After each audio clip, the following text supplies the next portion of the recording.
rajouter de l'essence venant de la jerrycan. Alors j'ai un tout petit problème, enfin qui pourrait être grave, mais le pignon d'attaque avant est très usé, commence à patiner. Bon, espérons qu'il tienne. Normalement il nous reste que 60 km avant ma Vietnam. Si mon compteur indique véritablement bonne distance. Nous traversons enfin une petite forêt. Enfin la forêt a repris ses droits.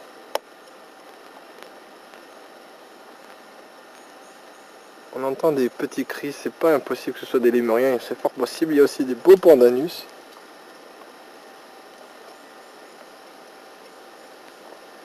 Bon, merci pour tout. Ah, Merci pas pour du coup, hein. c'était très gentil de votre part. Bon voyage. Accueilli. Que vous allez bien manger. J'espère que vous allez venir aussi. Ah oui, oui. Autant que je passe à Mayotte, je peux passer là-bas. Si vous venez au mois de septembre, venez. Sinon, c'est moi qui reviendrai avec... Ah oui, oui. si ça vous dérange. Ah non. D'accord. Merci beaucoup. À côté sur notre route, sur notre chemin. Voilà, juste avant d'arriver à Manz. Belle couleur blanche. Je suis à 1 mètre de lui. C'est le deuxième que je rencontre depuis mon départ. C'est vrai, un beau changement de couleur.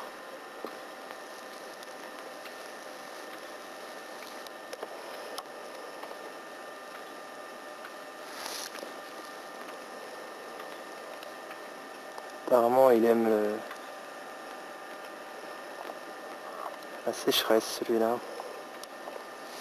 Un très beau spécimen. Le drapeau noir en face.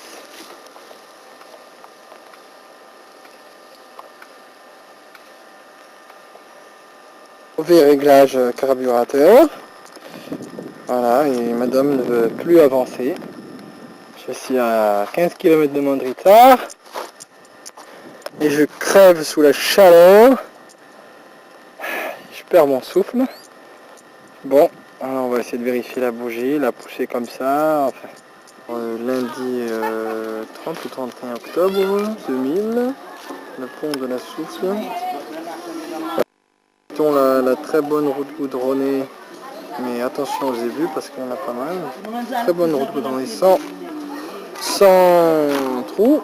Et voilà ma route à Charette, je ne sais pas, 404 plus 45 à barre et direction Ndapa pour demain.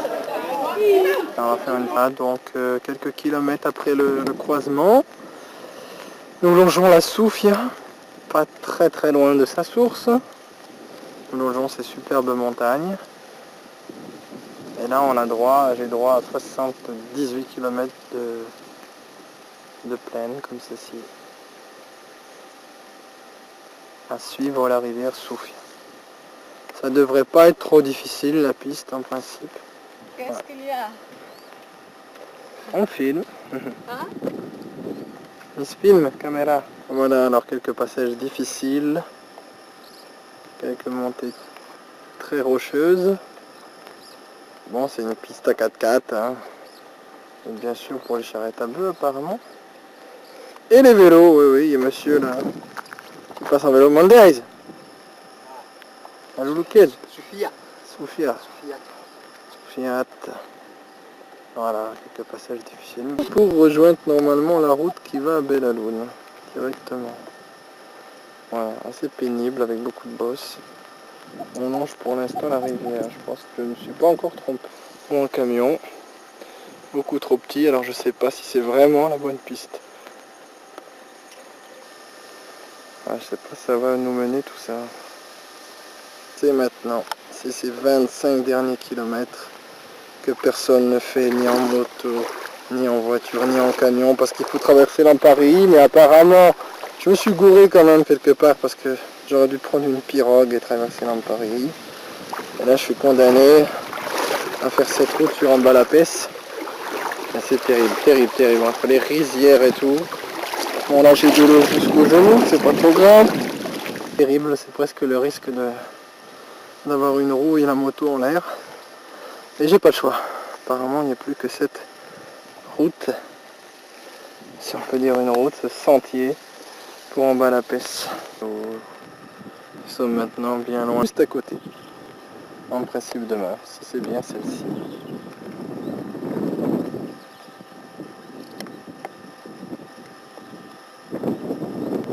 Dans la merde jusqu'au cou. Voilà, alors là je suis bloqué. J'ai voulu prendre par ici et malheureusement c'est pire. Alors je suis obligé de la pousser en arrière. J'essaie de faire une manœuvre par l'arrière et repasser par là. Parce que là il y a un immense trou et puis là il y a de la boue énorme. C'est affreux. C'est affreux, on est toujours à 15 km dans le sac à dos. Voilà, alors voilà dans l'état où se trouve la moto. C'est la merde.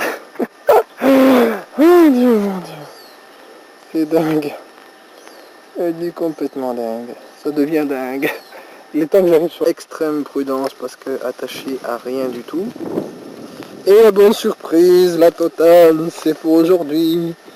Le pneu avant, et ben il est crevé. Et le pire, c'est que la bombe anti-crevaison n'a pas l'air de fonctionner.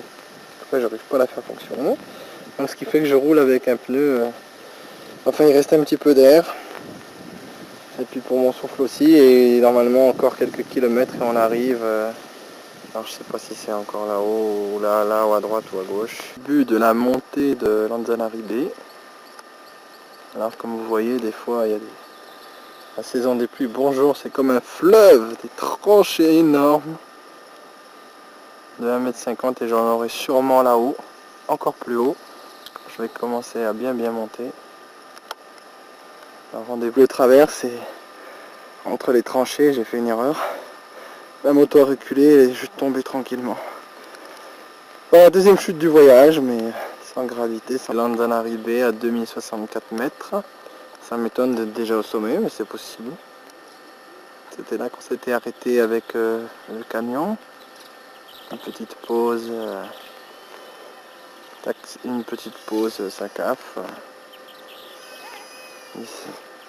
C'est pas trop. Et c'est bien des tranchées de plus de 2 mètres. Regardez la moto et regardez, on est entouré de parois, de boue, de terre. Heureusement, à cette saison, c'est pas trop boueux, ça va être un peu glissant. Normalement, j'ai passé. Voilà.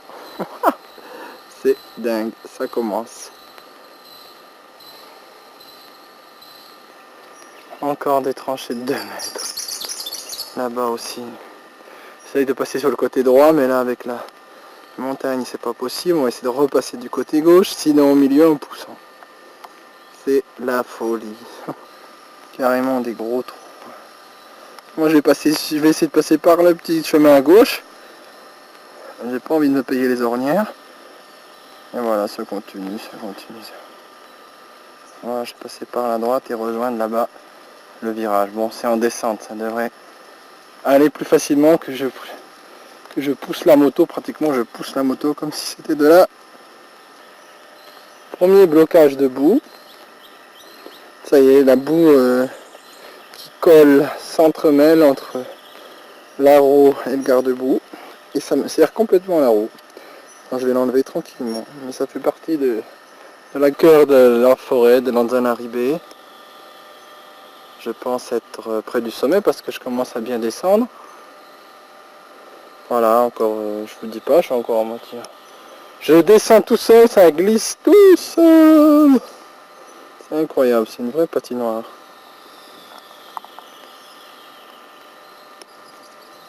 Aussi vite que moi parce que c'est les arrêts toujours pour... c'est le troisième arrêt, je m'arrête pour enlever la boue. Alors le soleil est là, le soleil est au rendez-vous.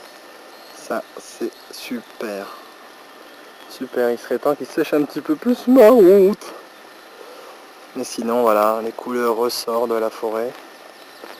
De cette petite réserve de Lanzanaribe. Ah, c'est quand même pas mal d'hectares. Hein. Mais ça a l'air superbe. Il y a beaucoup de gens qui vont à pied puisqu'apparemment les tracteurs se font rares maintenant. depuis que le pont est coupé apparemment. Naribé, ou alors c'est la montagne juste à côté où on était. Alors attention, voilà, dès qu'on déforeste un petit peu, et ben ça s'écroule, ça s'éboule. Là on a des superbes arbres là encore. Une petite rivière en bas.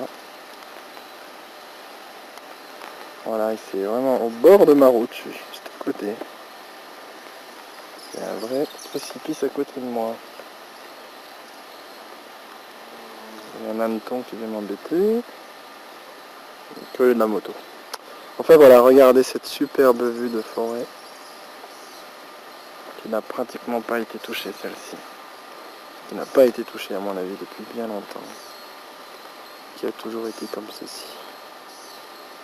Voilà, la piste s'améliore quand il y a des cailloux. Enfin là on est vers les sommets, mais ce sera encore des tranchées, sûrement dans les montées, enfin plutôt dans les descentes cette fois-ci. Et les éclaircies et le soleil ont l'air de vraiment venir s'installer du côté d'Andab, de la plus de toute Lanzanaribé, de l'autre côté. Voilà, côté Andab, ça doit être derrière ces montagnes, la première là. Et à mon avis, c'est les sommets où j'étais arrivé la dernière fois. Il y a bien des chances où c'est ceci. Le pneu se redégonfle. Enfin, j'espère que tout ça ira. Magnifique, de toute cette montagne. Bordée, gorgée de forêt. Voilà, c'est la réserve de Lanzanaribé du côté gauche. Est-ce que c'est Lanzanaribé là? Ça m'étonnerait puisqu'en... Ah, c'est possible que ce soit vraiment là Lanzanaribé et que nous sommes quand même beaucoup moins en altitude que Lanzanaribé, c'est-à-dire sur cette colline. Mon Dieu que c'est beau. Mon Dieu que de forêt. Et en plus aujourd'hui sous le soleil. Alors que ça s'annonçait pluvieux.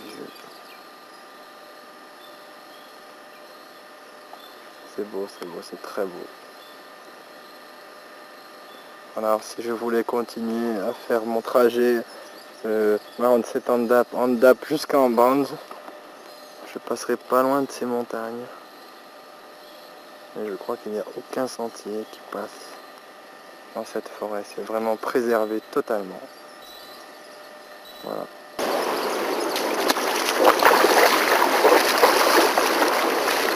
Voilà, alors difficile rivière à passer. On va débarrasser les principales pierres pour faire passer la moto.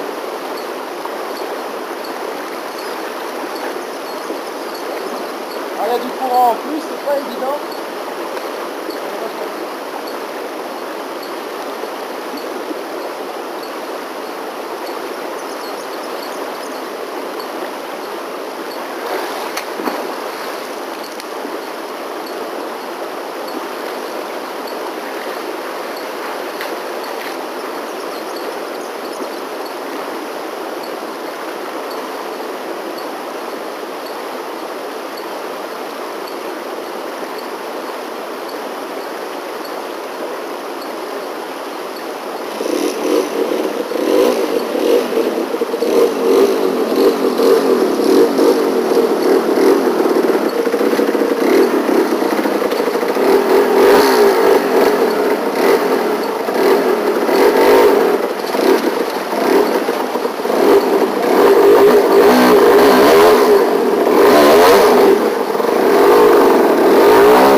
C'est good man. Coupé encore pendant le cyclone Ida, il a vraiment frappé fort. D'ailleurs je verrai sûrement dans la région d'Antala. Ça fait seulement 6 mois que le cyclone est passé. Et moi je suis pas en voiture, les petits enfants.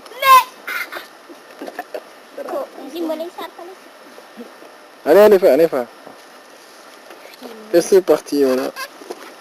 Un baisse me le coupé. Allez. Les nouveaux taxis de rouge dans le Gap.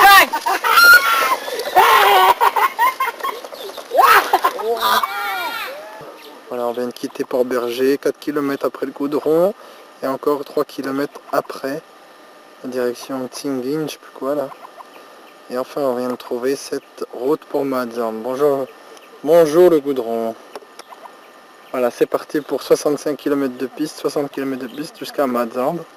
Espérons que j'arrive avant la nuit, mais c'est pas sûr. Écoutez-moi ces oiseaux par contre.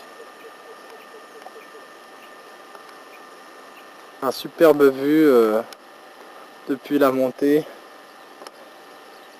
Une superbe vue de la région de Port-Berger.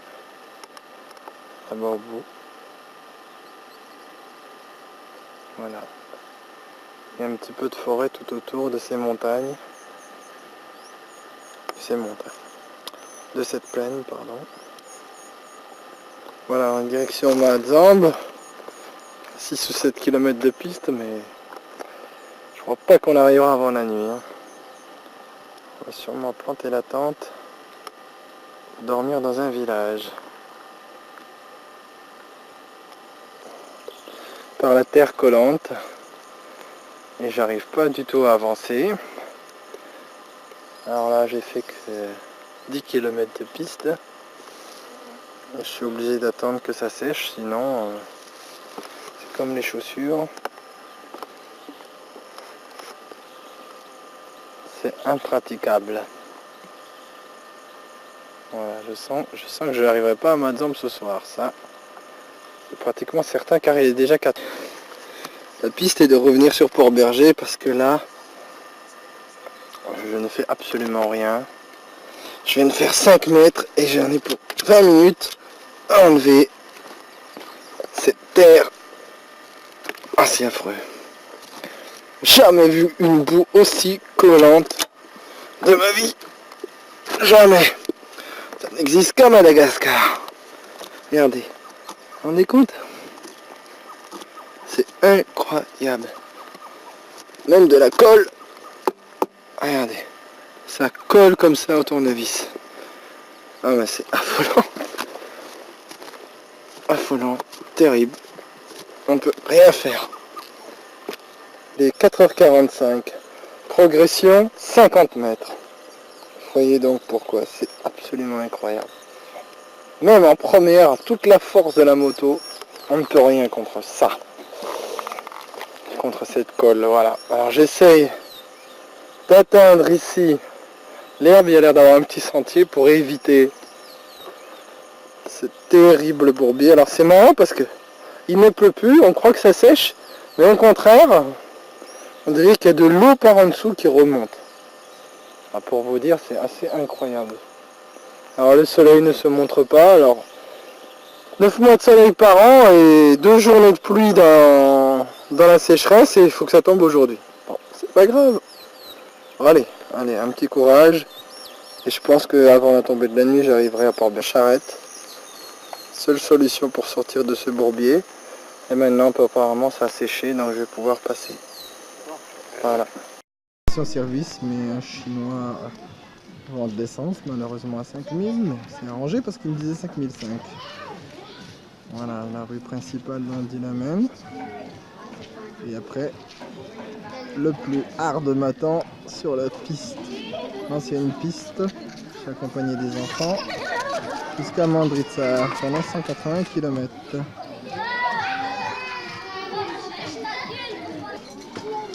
Voici les tarifs du petit déjeuner. 2005 le pain. On voit comment on commence à être dans un pays un peu perdu. Le pain à l'ancienne.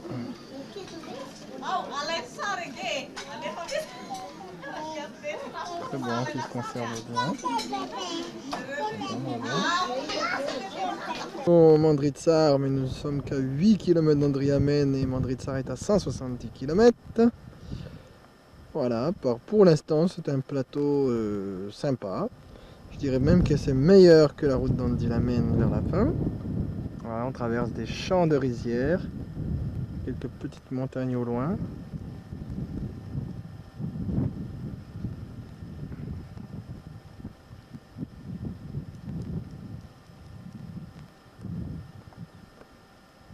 Voilà, il est 12h45 en ce vendredi 27 octobre.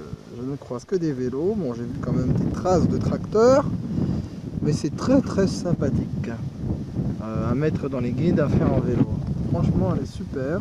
Pas trop de sable, bon, des petites montées, mais vous voyez, les Malgaches, dès que ça monte un peu, ils s'arrêtent. Non, c'est très sympa.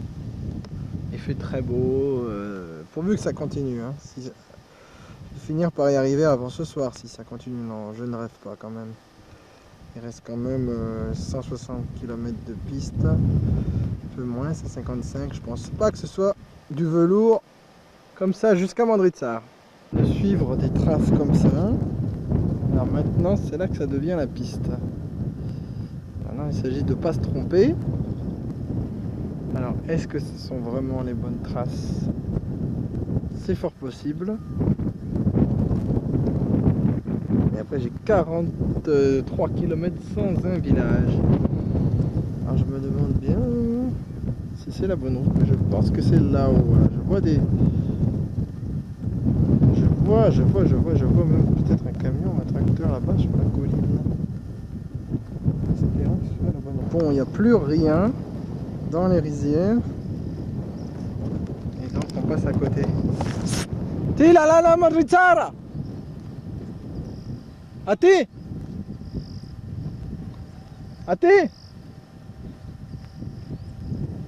At! Voilà, donc déviation, on passe dans les trucs et tout ça commence à être très difficile. Voilà, il y a quelques traces de tracteurs qui passent apparemment, mais c'est tout. Et bien sûr les bœufs qui passent tranquillement. Fait par ceux qui passent par ici, et non par les ponts et chaussées. Sinon on se tape toute cette eau, mais ça a l'air très boueux. Donc je vais passer, mais je vais passer avec la moto à côté de moi, hein, parce que... Voilà, on va essayer de filmer la scène. C'est parti.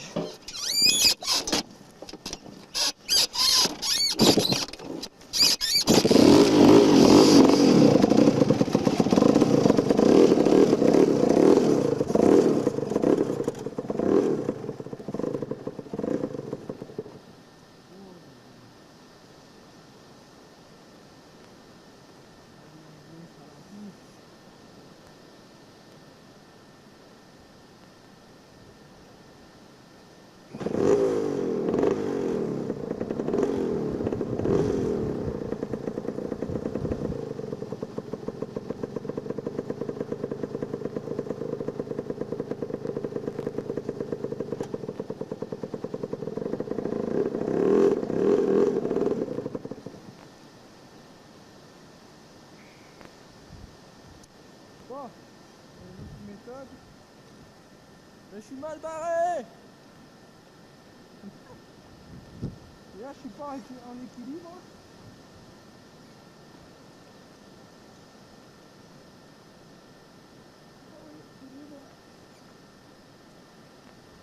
J'essaie de me remettre sur la moto.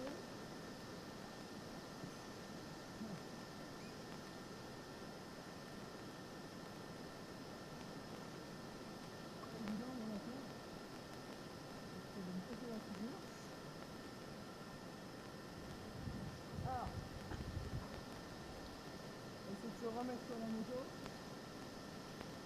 Bien ça, j'aurais dû le laisser tomber. Bon.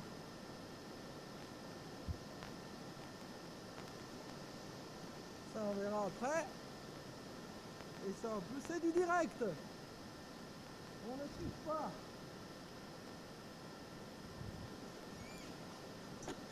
Voilà. On va essayer de y aller.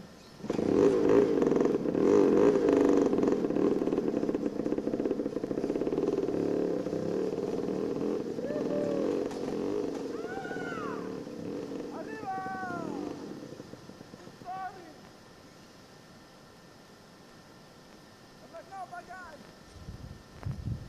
Wouhou! j'espère que ça marche. Ah, c'est du sport. C'est du sport, il n'y a rien à dire, c'est du sport.